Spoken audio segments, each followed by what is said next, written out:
am Dr. McDowell, and I am a community psychologist, and I've spent my career talking to Black women about all things sex. One of my favorite topics, among other things, but I don't think we're talking enough. I don't think that we are really digging into some of our thoughts and feelings and theories about how we're having sex, how we're talking about sex, are we asking for it the right way, and is one of the best things. But unfortunately, as Black women, we're still passing down some stuff. So I think that this web series will kind of help us dig into all of that stuff, the good, the bad, and the fun. So welcome to Black Women, Sex, and Honey. In the beginning, there was sex. It pretty much drives all things: goods, services, meetings, dates, dinners, art, and film.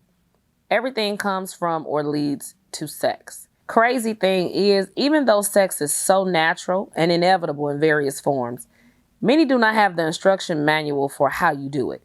Many parents assume the instructions for life and everything in it are passed down to children. The only issue with this belief is the author of said manual remains unknown, although you will likely pass down whatever your parents said or did to you. Concerning sex, sometimes absolutely nothing is relayed through the generations. In the case of Black sex, yes, Black sex, a separate but equal manual is needed because this type of intimacy is shaped by racial and cultural constructs. Of course, the usual anatomical parts and organs are used for Black sex, but what distinguishes Black sex from others is how this type of intimacy is taught. Since Black women arrived in America, their bodies have been exploited throughout parts of history. Perhaps the darkest period is when the Black female body was used to reproduce en masse. Our offspring were, and to some degree still are, used to meet harsh labor and economic demands in this country. Early sex and pregnancy were encouraged because work had to get done. Fast forward to the Reconstruction era. Black women are bound by the Bible. We were to wear long skirts and be something called ladylike.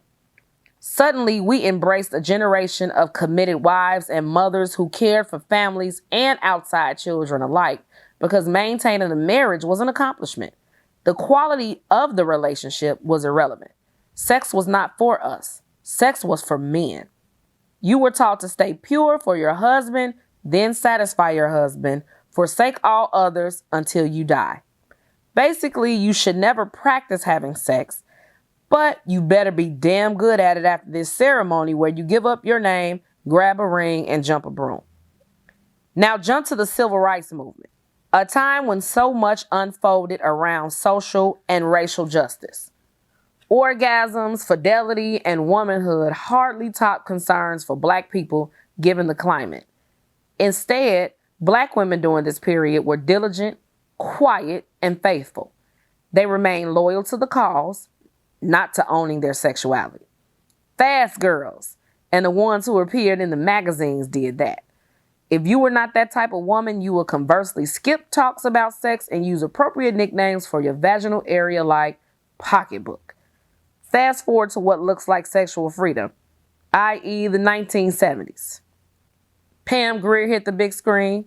Fitted jeans were all the craze. Black women were sexier than ever. It seemed like we reached a turning point for sexual liberation. The belief was superficial because few talked about sex.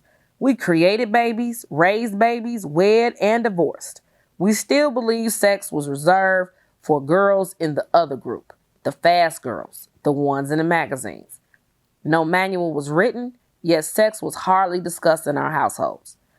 Now skip to the 1990s and early 2000s, when sultry girl groups and feminist undertones cropped up. Some sang in that crazy, sexy, and cool vibe, and others asked, can you pay their bills? Or liberated spread eagle hardcore rhymes of hip-hop. This must mean we are talking about sex. Black women have made it, and according to the hypersexual love and whatever, housewives and whoever, we got it. This must mean Black women finally reached a place of freedom concerning their sexuality.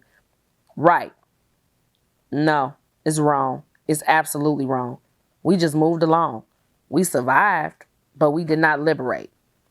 Daily, our young Black girls receive diagnosis caused by risky sexual practices. Many of these girls became acquainted with sex in the same manner as their mothers and grandmothers. Everyone is watching and listening, but nobody is talking, really talking about sex or the joy and pain that accompanies a sexual journey. These are a few stories taken from Black women and girls who go through the good, the bad, the evil, and we just keep figuring it out.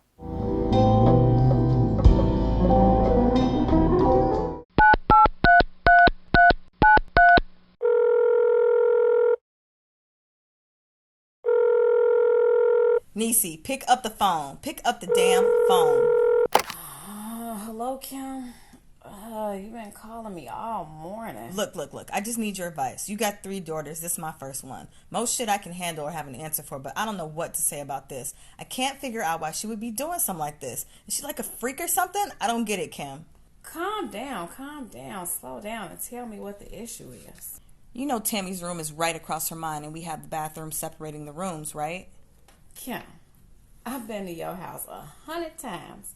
Why are you giving me the layout stalling? Okay. I had to pee at like 2, maybe 2:30 in the morning. I hear something in Tammy's room. The door is cracked, and I'm thinking she breathing heavy in her sleep. So I look through the crack in the door, and you remember that huge teddy bear my brother won her at that amusement park for her 11th birthday? Yes, I remember the damn bear. Please get to the part that makes this an urgent call. Anyway, she was humping him. Excuse me, Kim? Niecy, you heard me. She was humping the bear. To be honest, she was liking that shit. Like, for real, going full in on the bear. So I'm calling you at 6 a.m. on a weekend because I have no idea how to face her when she wakes up. I mean, what do I say? What does this mean? Is she fucking already? Is she practicing? Okay, Kim, be honest. When you were her age, you never did that? Like to a pillow or anything? Nah, G, I did not. I shared a room with both of my sisters, and I don't think they was humping anything either. Well, I did. I started humping on stuff on accident. When I realized what the finale of all that humping was, I got excited. Of course, I didn't know what the term orgasm was, but I knew when I did it, I wanted to hump something again. I didn't ask my mother about it, and I don't think she caught me. It's normal. I don't know, Niecy. I don't want to embarrass her, but I don't want to be in the dark about her feelings either. That makes me nervous. Should I say something? I think you should bring it up while y'all watching something that has a kissing scene or something. And say what, Niecy? Do you do stuff like this to your teddy bear at night? No, Kim. I mean, use it as a chance to spark the awkward conversation or maybe get a book on masturbation and leave it on her bed. Masturbation? Girl, don't nobody talk to us about no damn masturbation. I mean, my uncles would crack jokes when my little brother started having wet dreams and jacking off, but that was their thing. Like it was a rite of passage or something to start beating your meat. But me and my sisters, no. There was no talk about it. There was no talk about, hey, it's okay to play with yourself. I mean, is it okay? Is what okay, Kim? Playing with yourself. It's okay now. Like, I love my magic bullet and all. I don't leave home without it. But 11 is too young to be encouraging that. Are you encouraging it if she does it already? I mean, why do we use the bullet and all these other toys now? Niecy, you know I use them so I don't answer them you up text messages from Chris bum ass. And what would happen if you didn't use it? I would end up over there up under him and pissed in the morning. Exactly. So playing with yourself help you save yourself from regret sex. Right, Kim? Yeah, but I'm grown and I know what I'm doing. How long did it take you to know what you was doing? I guess after high school or after her dead. I don't know. Bottom line is I use my toys and masturbation to calm myself. Because when I'm horny, I don't think. Not rationally, at least. It's almost like a high. I need to come down so I can keep it moving. Kim, that makes perfect sense. I do the same thing. What if we learned that at 11? So on this episode, we are talking about Black women's sex and the COVID. Of course, we have to incorporate this pandemic and how we're talking about sex. Are we having sex? Are my single girls happy? Are my married women about to, kill whoever their partners are? Today's conversation is about all of that. Wall Street Journal is telling us that now COVID can be found in semen. We have all these articles talking about the percentages of us that are stepping out just to be touched, just to be felt on. And it's a lot of stuff talking about the fact that we're doing a lot of masturbation or we're not doing any at all, like the story that you just heard. So really want to take this opportunity to kind of chit chat with one of my single friends and tell you guys out there, it's okay and we'll survive if you're having the type of sex you want to have. So I'm excited to chit chat with you today.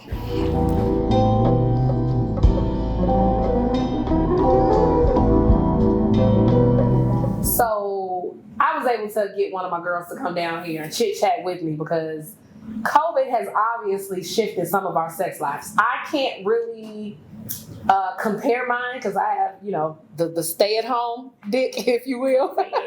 And I think that COVID has been a bit interesting if you are single or if you didn't have like a guaranteed thing, because I've read that 90% of you guys are leaving the house anyway for sex.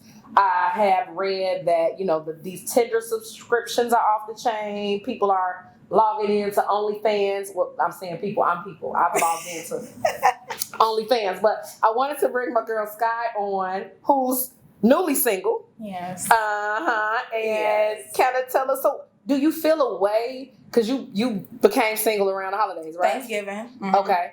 And then COVID hits right after, and I mean, what's you feeling like? Listen, I'm all over the place, okay? Like, I've never been so frustrated before because, like you said, I mean, sex is a big thing. People don't like to talk about it all the time, but it's major, and it's definitely major to me. Like, I've been in a relationship since Thanksgiving, but January, we kind of hooked back up again, so that was like, oh, okay, well, we'll still be doing this, so I'm good. But then the whole COVID thing hit, like, really shortly after March, and it was like, damn, I'm probably not about to be doing nothing. So the chapter that was just read was like heavy about two people, a girl calling her best friend talking about masturbation and how we teach masturbation.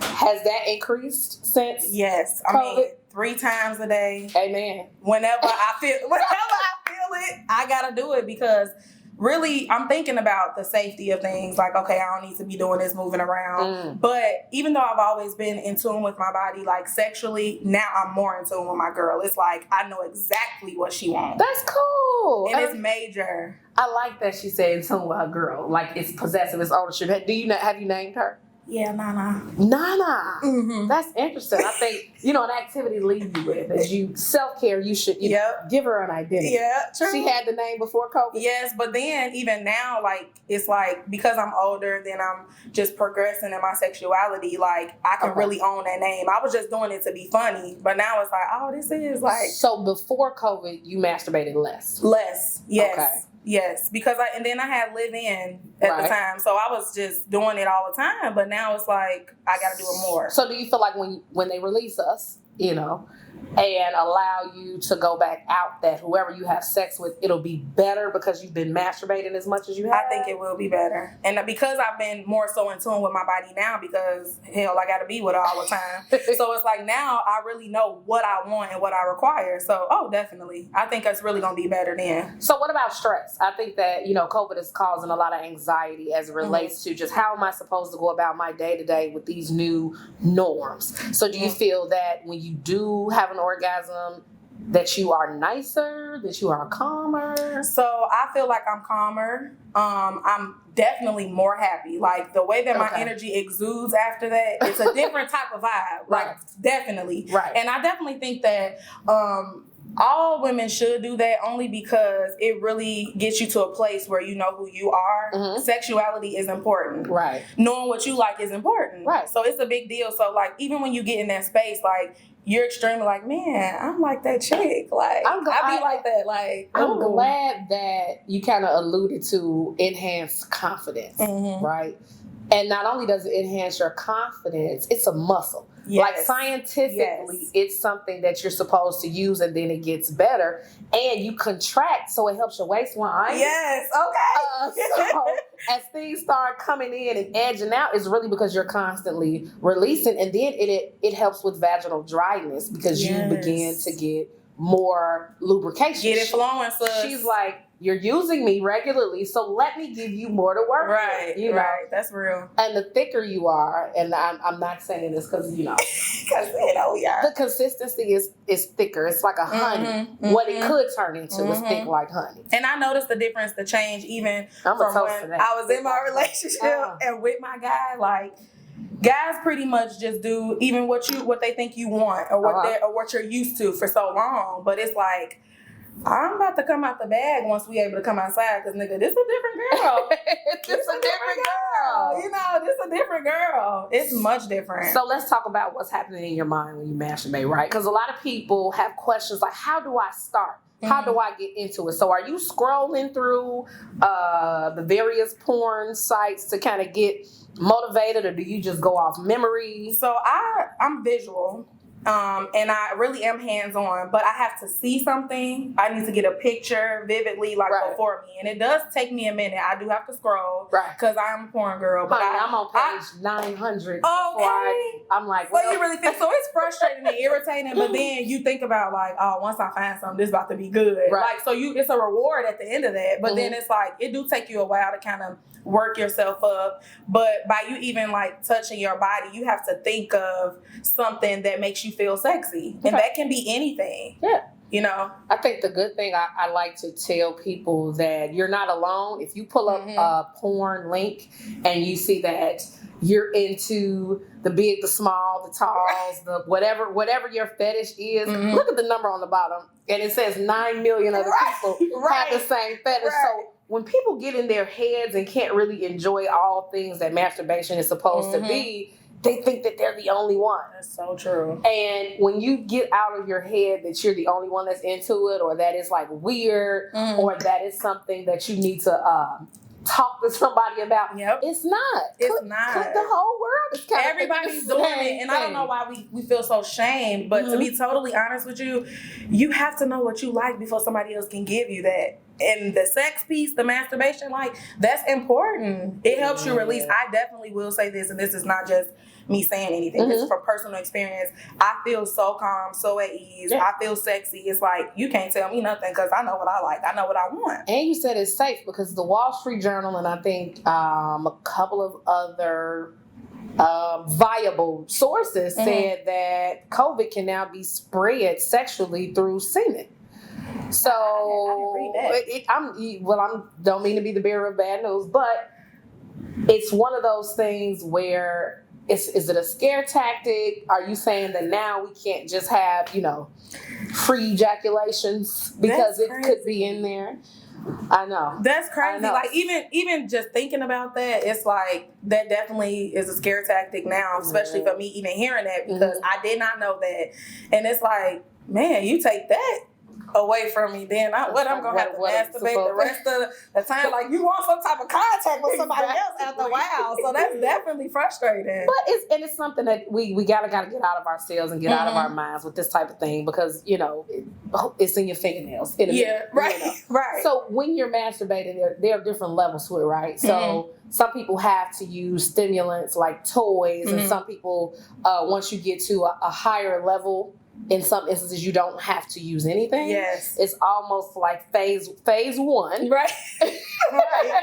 Is the build up to get your mind right to actually say, I'm going to do it, and just actually explore her and see what you like. Phase 2, you can start bringing toys into the bed, and we'll talk about that. And phase 3 is, ma'am, I can sit right here, and if I sit here and think about something long enough, something going to happen. Exactly. Okay, and don't need no help. Are you into toys? Yes, definitely. I had a few toys a couple years ago. Then I just got rid of everything because I just didn't care to use them no more. I'm like, oh, well, I don't need them.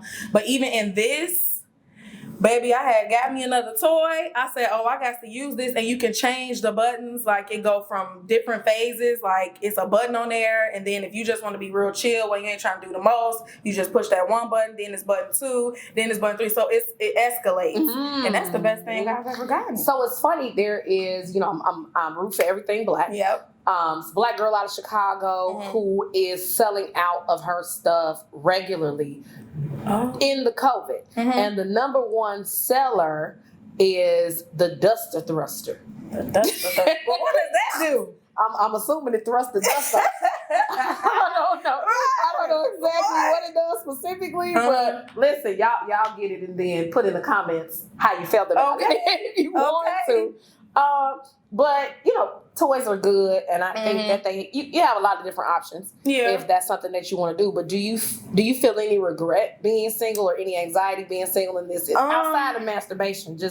I really don't. Like, aside from just the emotional stress that comes with breaking up with somebody that you've been with a long time, it's so gratifying to still know what you want and what your girl wants. Right. So even if you go back to that relationship, or you may start talking to somebody else, or you do something else, you're still able to say, like, I got here and I got in touch with my sexuality even more by being by myself and being in touch with yourself. And like, before COVID, we were broken up, and I really was just thinking, like, man, I really got to get back to me. Like, what does Sky like? Sky likes sex. I don't regret breaking up. I think if we do get back together, the ball is in my court. We playing how I want to play. Okay, we playing how I want to play, and we gonna be good. I think that's a great perspective. I think that some of the anxiety and depression that is hitting a lot of single households is just not having skin to skin contact. Yeah, that's true. It's really a big deal to have someone say good morning to you, to have someone hug you and kiss on you. Those of us who may even live with our moms or a sibling or somebody, we have an advantage. Yeah. But if you're absolutely by yourself, completely single, it could be taking a bit of a toll on you. But I was talking to a few of my guys over the last couple of weeks, and they've been saying that the nudes, the pics that their girls are sending have been so much better because they're the natural, spontaneous ones that they've been asking for. Yeah. So ladies, I guess that, I send nudes to my husband every day. And, sometimes I do check, like, did I wax? Am I going to send him this and I haven't? Yeah. Sometimes I get my pose and my Snapchat filter on, and he looks at me regularly, but I still pull stuff together. And I heard that the pics are just way more vivid. The bundles are out. The lashes are off. Right. And the men are like, oh my God. Like, you're really beautiful. I really like you. Yes. And I would be remiss if I didn't say the opposite was happening. It's some that's like, you know what? I want whatever you piece together before the COVID, I'm going to come back and get that girl. Right. That's real. But it sounds like we're getting a little more free. So do you feel more freedom just in natural beauty? Because you're a diva. Thank you. And like the fashion and putting things together, and now it's kind of like, it's sweatshirt life. And that's true. Like, I totally agree with what you're saying, but like, I really feel like I'm at my best self now. Like, even with me, like, I just got my hair done the other day, but before that, I'm just a wash and go girl. Like, I'm natural, so I put it up in a bun. I'm not used to always wearing makeup or lashes or anything like that. So I've always just been a stickler for, like, self-love, whatever that may be. I legit feel sexy just taking a shower. That's a good legit. Like, legit. And I'm going to say that has to be the cherry on top of masturbating 3 times a day. Okay. I just want to bring it all the way back because to really be confident and sexy, you did it for yourself. And in human sexuality, when we think about the onset of that just educationally, that was a power that a male-led industry didn't really want us to know that we had. And so Black true. women in particular, honey, if you know how to pull it back to back to back, listen, it's really nothing you can't work out. And we like magic. Like, to think, really, even though men, yes, I'm not saying we don't need men or nothing like that, but who better to tell you what you want besides you? You got to coach them and let them know this how you want it to be. Exactly. You know what I mean? So that's important. And honestly, that's the whole moral of the story of masturbation. In the story where they were talking to each other about how to teach our girls about masturbation, is really teaching self-love and body confidence and body awareness. Oddly enough, I'm leaving the gynecologist today before we, sat down here, and she is constantly telling me about staying nude, checking for new moles, checking for new spots. Yes. And at the end of the day, it sounds like this big scientific term, masturbation. Just touch her. Just Look at her. Be able to inform everybody that deals with you. Something. You should be able to know. So, it's nothing scary. And I do wish that, as life goes on and we progress as women, we need to help each other with that. Mm-hmm. Like, that's why I appreciate you even doing this. Yeah. This is so dope. Like, we need to talk about it. Yeah. Like, nobody should be scared of your sexuality. That's what it's there for. You need to figure out what's going on. More than what you reproduction. like or don't like. You see what I'm saying? Yeah. Man. So it's a big deal. And it needs to happen. So I appreciate you coming on and hanging out and being so vivid and being so dope. And I mean, we got a gift for you. It's not the duster throw, but it is from a company. And I mean, I just want to toast to, being dope and pretty and sexually aware. And I mean, what are we sipping? Black Girl Magic. Black Girl Magic. Love corkscrew. Okay. Shout out to Chicago again. Make sure if you stop in the store and you root for everything black, find this wine. It's good. It's really good, y'all. Absolutely. Really good. But thank you for coming. Thank you for having